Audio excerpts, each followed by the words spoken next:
Sound take 7 action. मानक जी अबे दुबे बस आप ही के पास आ रहा हूं उसके बाद। बस स्टूडियो सेंट्रिक रखनी है क्या डिबेट आपको? तो बंद कर दीजिए फिर। अरे अबे दुबे आ रहा हूं आपके पास, आ रहा हूं भाई, आ रहा हूं। इसके बाद 20 मिनट तक आप अगर नहीं आए, इतना इंपॉर्टेंट टाइम है, राखी का त्योहार है, हम भी वक्त निकाल कर आए हैं, इनकार नहीं किया, तो कम से कम इतनी तो गरिमा रखिए कि सिर्फ स्टूडियो सेंट्रिक मत बनाइए डिबेट। अरे अबे दुबे स्टूडियो सेंट्रिक नहीं, आनंद दुबे और बीजेपी और शिवसेना की डिबेट हो रही है। आपको मैं ला रहा हूं डिबेट में, अभी आपके साथ बीजेपी, आपके साथ अभी हरियाणा झारखंड की भी डिबेट होनी है। कांग्रेस पार्टी ने मोदी जी को महाराष्ट्र में भी सबसे ज्यादा हराया है, क्या बात कर। चलिए इनको पहले दीजिए, मैं इनका रिबर्टल गाड़ी ने 30 सीटें जीती है, 30 सीटें जीती। अच्छा अबे दुबे, अब अगर मैं इसको आपके एमवीए में ही खींचतान के तौर पे देखूं तो आप क्या कहेंगे? मैंने आनंद दुबे को ज्यादा टाइम दिया, आप कह रहे नहीं कांग्रेस को ज्यादा टाइम दीजिए क्योंकि कांग्रेस बड़ा प्लेयर है। आनंद दुबे जी को दीजिए मेरा भी वक्त, उसमें इतराज नहीं है, लेकिन स्टूडियो में आप दोनों डिबेट करेंगे तो ये ठीक नहीं है। जो गजब बेइज्जती है। स्टूडियो में बैठे हुए लोग हैं, इसलिए मैंने आपसे कहा। अच्छा चलिए, अब आप बोलिए, चलिए अब आप बोलिए, आप बोलिए और बताइए जरा, ये महाराष्ट्र में राष्ट्रपति शासन लगाने की तैयारी है क्या, और अगर है तो आप क्या करेंगे? मैं पूरे देश के लोगों को, आज जो माणक गुप्ता जी एक मूर्धन्य पत्रकार हैं, उनका शो देख रहे हैं, उनको बताना चाहता हूं, देखिए कितना बड़ा पाखंड है। देश के लोगों, आप भारतीय जनता पार्टी का, हमारे प्रधानमंत्री जी का दोहरा चरित्र देखिए। अभी 4 दिन पहले लाल किले की प्राचीर से बड़े बड़े भाषण प्रधानमंत्री जी ने दिए। देश के लोगों, हर महीने चुनाव होते हैं देश में, एक देश एक चुनाव होना चाहिए कि नहीं होना चाहिए? हम पूरी सरकारें इसी में व्यस्त रहती। प्रधानमंत्री जी, ये मुखौटा लगाकर भारतीय जनता पार्टी ने रखा है कि आप 4 राज्यों के चुनाव सिर्फ सत्ता की भूख मिटाने के लिए अलग अलग करना चाहते हैं। तुम्हें शर्म है? कुछ शर्म आया है? क्योंकि चारों प्रांतों में हार की कगार पर आप खड़े हैं, ये बात जानती है भारतीय जनता पार्टी ने। ये आत्मचिंतन, आत्ममंथन, आत्मलोचन करके प्रतीकात्मक रूप से चुनाव आयोग से ये घोषणा कराई है। भारतीय जनता पार्टी चला रहा है चुनाव आयोग को। असली में क्या परिस्थितियां हैं बताइए मुझे महाराष्ट्र की। अभी मेरे विद्वान प्रवक्ता भारतीय जनता पार्टी के कह रहे थे कि आर्टिकल 356 का दुरुपयोग किया। अरे खरीद के बर्बाद कर दिया प्रजातंत्र को आपने। क्या किया महाराष्ट्र में? क्यों आपको ये परिणाम भुगतने पड़ रहे हैं? क्योंकि खरीद फरोख्त की सरकारें चलाई। अब आइए, आपने कहा महिलाओं को लाडली बहना योजना, ये स्कीम बेसिकली कांग्रेस पार्टी ने अनाउंस की थी मध्य प्रदेश में पहले, और भारतीय जनता पार्टी ने तो ये कहा था कि ये चुनाव जीता देना, 3000 रुपए देंगे हम आपको प्रति माह। किसानों को कहा था कि 3100 रुपए धान के देंगे, 2700 रुपए प्रति क्विंटल गेहूं के देंगे। अरे बाप रे, ये तो धोती खोल रहा है। चुनाव जीतने के बाद भगा गया, 1250 रुपए सिर्फ वहां अकाउंट में दिए जा रहे हैं। महाराष्ट्र में चुनाव इससे प्रभावित नहीं होगा। हाँ, महिलाओं को जब हम लोग साझा घोषणा पत्र अपना जारी करेंगे, अलग अलग राजनीतिक दल अपना मैनिफेस्टो जारी करेंगे, तो इससे अधिक देने की कोशिश करेंगे। लेकिन आज सवाल क्या है देश और महाराष्ट्र की महिलाओं के सामने? 400 का गैस का सिलेंडर 1100 रुपए के पार कर दोगे, खाने के दामों में आग लगा दोगे, किसानों की इनपुट कॉस्ट आप 25,000 रुपए हेक्टेयर बढ़ा दोगे, मतलब प्रत्येक परिवार से 10,000 रुपए प्रति माह छीन लोगे और 1500 रुपए देने का स्वांग रखोगे। आज जम्मू कश्मीर और हरियाणा पर मैं जरूर बात कहना चाहता हूं। देखिए, हरियाणा में जो निर्णायक चुनाव होगा वो होगा किसान और जवान। किसानों को करनाल से लेकर दिल्ली के दरवाजे तक घोषित करके, आदेश देकर लहूलुहान कर दिया, सिर फाड़ दिया, सिर में गोली मार दी, और अग्निवीर से वहां के जवानों को लूट दिया गया। जब तुम चुल्लू भर पानी में जाके डूब के मर जाओ। जम्मू कश्मीर में चुनाव घोषणा करने के साथ हार गए, क्योंकि इस घोषणा के चंद दिनों पहले कंडक्ट ऑफ बिजनेस रूल में बड़ा परिवर्तन कर दिया। वहां पर आईएएस आईपीएस के, स्टेट पुलिस को पूरे की तरह लेफ्टिनेंट गवर्नर के अधिकार में इन लोगों ने सौंप दिया। वहां एडवोकेट जनरल की, लॉ ऑफिसर के अपॉइंटमेंट इन्होंने एडवोकेट जनरल, लेफ्टिनेंट गवर्नर को सौंप दिया। क्यों?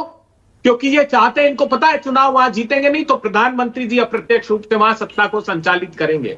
वहां देखा है जम्मू कश्मीर के लोगों ने। ओके, अबे दुबे 78 डेज में 11 बड़े आतंकी हमले हुए, प्रधानमंत्री ने ट्वीट तक नहीं किया। अच्छा अबे दुबे, आज के डिबेट के मुद्दे पर, आज के मुद्दे पे आपको वापस ला रहा हूं मैं। ठीक है, आपने जम्मू कश्मीर उठाया, हरियाणा उठाया, ठीक है। मैंने आज की डिबेट को फोकस महाराष्ट्र और झारखंड में किया है क्योंकि वहां पर ज्यादा हलचल हो रही है। महाराष्ट्र में ये जो योजना आई है, लाडली बहना योजना, आप तो मध्य प्रदेश से आते हैं अभय दुबे, मध्य प्रदेश में शिवराज सिंह चौहान ने इस योजना को इतना भुनाया। हाल के विधानसभा चुनाव का नतीजा आपको वहां पर याद है? आपको भी पता है कि योजना अगर महाराष्ट्र में चल गई अभय दुबे, आप भी जानते हैं कि क्या कर सकती है आपका। इसीलिए आप इसका इतना विरोध कर रहे हैं। किसने अभी बताता है भाई, अभी बताता है, अभी किया ना, अभी बताता है। कहा विरोध कर रहे हैं? ये तो आप कह रहे हैं। हमने तो ये कंसेप्ट ही कांग्रेस पार्टी का था। आइए मध्य प्रदेश में सबसे पहले घोषणा कांग्रेस पार्टी ने इस बात की थी। हमने मैनिफेस्टो जारी कर दिया था। हमने गैस का सिलेंडर 400 रुपए, बहनों के खाते में 1500 रुपए, इन्होंने तो 1200 रुपए सिर्फ ट्रांसफर। तो महाराष्ट्र में लाडली बहना योजना का आप स्वागत कर रहे हैं अभय दुबे? अरे स्वागत तो इनको हमारी 3000 रुपए की स्कीम, जैसे अभी हमारे शिवसेना के प्रवक्ता आनंद दुबे जी ने कहा, उनका करना चाहिए। ठीक है, आपको भी डर है, आपको भी डर है ये, आपको भी डर है ये चुनाव अभी नहीं होगा, दिसंबर या जनवरी में होगा। आज लिखकर रखिए, जैसे मैंने लोकसभा में कहा था, बैसाखियों पर आ गए। इन चारों राज्यों के प्रांतों के चुनाव के बाद केंद्र की सरकार भारतीय जनता पार्टी की नहीं रहेगी, याद रखिएगा। और उसमें निर्णायक भूमिका महाराष्ट्र निभाएगा, ये भी आप याद रखिएगा। सही पकड़े हैं महाराष्ट्र मुझे कृष्णा हेगड़े को मौका देना। आखिरी बात, सिर्फ आखिरी 10 सेकंड लीजिए। देखिए, बहुत महत्वपूर्ण देश के लोगों को बात कहना चाहता हूं। लंबे समय बाद मैं वापस टेलीविजन पर पक्ष रखने आया हूं। 2 महत्वपूर्ण बातें हुई है देश के लोगों। आप उठाकर देखिएगा, प्रधानमंत्री जी ने एक शब्द हिंदुओं का जो बांग्लादेश में कत्लेआम हुआ उस पर एक शब्द नहीं बोला। शर्मनाक बात है, हमारे विदेश मंत्री ने सदन में बोला भी तो उनको ये झूठ बोल रहे हैं, झूठ बोल रहे हैं, फेक न्यूज फैला रहे हैं। रुकिए, अरे फेक न्यूज ना जम्मू कश्मीर में, ना जम्मू कश्मीर के लिए बोला। सुनिए, जम्मू कश्मीर के लिए, जम्मू कश्मीर में रजनी बाला, राहुल दुबे, अबाखन लाल बिंद्रू, एक के बाद एक कत्लेआम हुए। आप उठा लीजिए, पिछले 11 महीने में 78 आतंकी हमले हुए, हमारे जवानों की शहादत। ओके, अब रुक जाइए अभय दुबे, प्लीज अब रुक जाइए, अब रुक जाइए पहले। ओके, अब रुक जाइए, पहले कृष्णा हेगड़े, पहले कृष्णा हेगड़े। जनता माफ नहीं करेगी। मानक भाई नमस्ते। आपने कितना साधारण और सरल सा सवाल पूछा कि भाई बताइए कि महाराष्ट्र में आप राष्ट्रपति शासन लगाने वाले हैं क्या? तो हमारे मित्र प्रदीप भंडारी जी चंपई सोरेन को आदिवासी समाज पे अत्याचार बता रहे हैं। अब आप सोचिए कि हेमंत सोरेन कौन है? अगर चंपई सोरेन आदिवासी समाज के पुत्र हैं तो हेमंत सोरेन किस समाज के पुत्र हैं? खैर, मैं महाराष्ट्र पे आता हूं। महाराष्ट्र में 28 नवंबर 2019 को आदरणीय उद्धव बाला साहब ठाकरे जी ने एज अ मुख्यमंत्री की शपथ ली थी। मतलब कि 28-26 नवंबर को 5 साल का कार्यकाल समाप्त हो जाएगा। आप हरियाणा और जम्मू कश्मीर के चुनाव की घोषणा कर सकते हैं, लेकिन महाराष्ट्र के चुनाव कराने की हिम्मत नहीं हो रही है।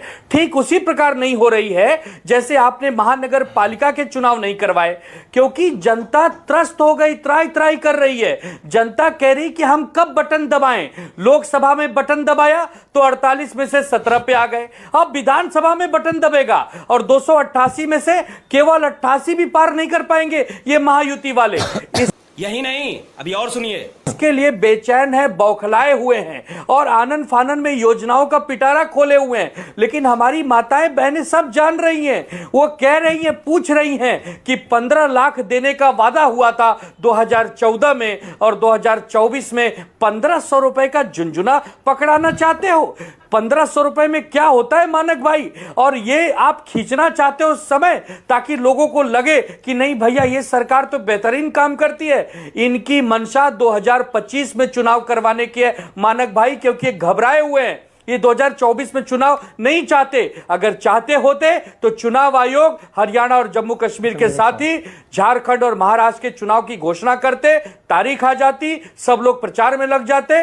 लेकिन इनको पता है कि जनता में आक्रोश है, महंगाई से, बेरोजगारी से, नौजवान किसान। आनंद दुबे, ओके, एक सवाल और जो प्रदीप भंडारी ने अभी अभी कहा, 1500 रुपए अगर महिलाओं के अकाउंट में जा रहे हैं, आप उस स्कीम पर भी सवाल उठा रहे हैं।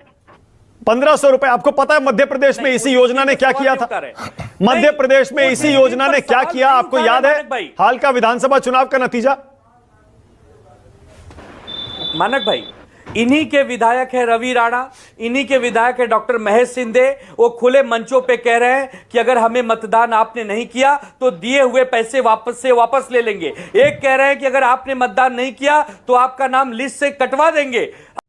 देश संकट में है, आप बताइए, ये जुमला नहीं है तो क्या है? आप कहिए ना कि इस स्कीम को हम जारी रखेंगे, हम भले विपक्ष में आ जाएंगे तो मौजूदा सरकार से रिक्वेस्ट करेंगे, लेकिन आप ये कैसे कह सकते हैं? अच्छा, एक मिनट, एक सवाल और आनंद दुबे, एक सवाल और, ठीक है, ओके ओके, तो एक काम करिए आनंद दुबे, आप भी अनाउंस कर दीजिए कि आप सत्ता में आए तो आप भी इस स्कीम को जारी रखेंगे, इसे बंद नहीं करेंगे, या इसको डबल कर देंगे। बोलिए। हम डबल करेंगे, हम डबल करेंगे, हम डबल करेंगे। मैं बड़ी जिम्मेदारी से कह रहा हूं। हमारे नेता संजय राउत जी ने 2 दिन पहले कह दिया तो इसका स्वागत करिए ना, फिर सरकार में आएंगे 1500 रुपए का तो स्वागत करिए फिर। होने वाला, इसे झुंझुना क्यों बता रहे हैं मानक जी? इसे झुंझुना बता रहे हैं आप। अरे वो कह रहे हैं कि हम इसे बंद कर, वो कह रहे हैं हम इसे बंद कर देंगे, तो जो चीज बंद हो जाती है झुंझुना ही कही जाती है। झुंझुना एक मार्केट से मिला हुआ खिलौना है जो थोड़े अच्छा, दिन ठीक बाद है, बंद ओके। हो जाता है। अच्छा, एक नहीं, चीज बताइए, माफी मांगो। आनंद एक सेकंड रुकिएगा, एक सेकंड रुकिएगा, अरे एक सेकंड रुकिएगा, डिबेट डिरेल हो जाएगी। एक सेकंड, मैं मुद्दे पर रहना चाहता हूं। प्रदीप, ये चुनाव से ठीक पहले 2 महीने पहले आपको क्यों 1500 रुपए की योजना याद आई? बताता हूं। आपको तो 2.5 साल हो गए। मैं बताता हूं। मैं देखिए मानक, पहले लाना चाहिए था। बहुत अच्छा सवाल। हम आपने मानक जी, कर्नाटक, आपने मानक भाई, आनंद भी आ रहा हूं, अभी आ रहा हूं, एक सेकंड प्लीज, 5 लोग हैं प्लीज। हाँ, है पेश। कृष्णा जी आइए ना। कर्नाटक 2000 रुपए 35 करोड़ बहनों के खाते में डाले जा रहे, सरकार बनते ही। चुनाव के 2 महीने पहले नहीं किया। 86% परिवारों को 200 यूनिट बिजली फ्री है। 16 करोड़ बहनों ने बस में मुफ्त में ट्रेवल किया। 35 करोड़ जनता नहीं है कर्नाटक की। आबादी को कृष्णा जी 1 by 1, 35 करोड़ नहीं है। 1 by 1 प्लीज। हाँ, नहीं 35 करोड़ जनता बोल रहे हो। 35 करोड़ कहां से जनता होगी कर्नाटक की? जो अरे कर्नाटक की 35 करोड़ जनता। अरे अबे दुबे, आप 35 करोड़ बोल गए। अबे जी 35 करोड़ बोल गए। 35 करोड़ जनता, इसे 35 करोड़ महिलाओं के खाते में। अरे कौन से 35 करोड़? अच्छा, 35 करोड़ रुपए कह रहे हैं वो। अरे 35 करोड़ रुपए करोड़ महिलाओं के खाते में। भाई सुनो तो सही, रुपए कह रहे हैं। अच्छा, 35 मानक जी आने दीजिए प्लीज। 35 करोड़ महिलाओं के खाते में 2000 रुपए पहुंचा रहे हैं हम एक बार। खत्म, bye bye, tata, goodbye, गया।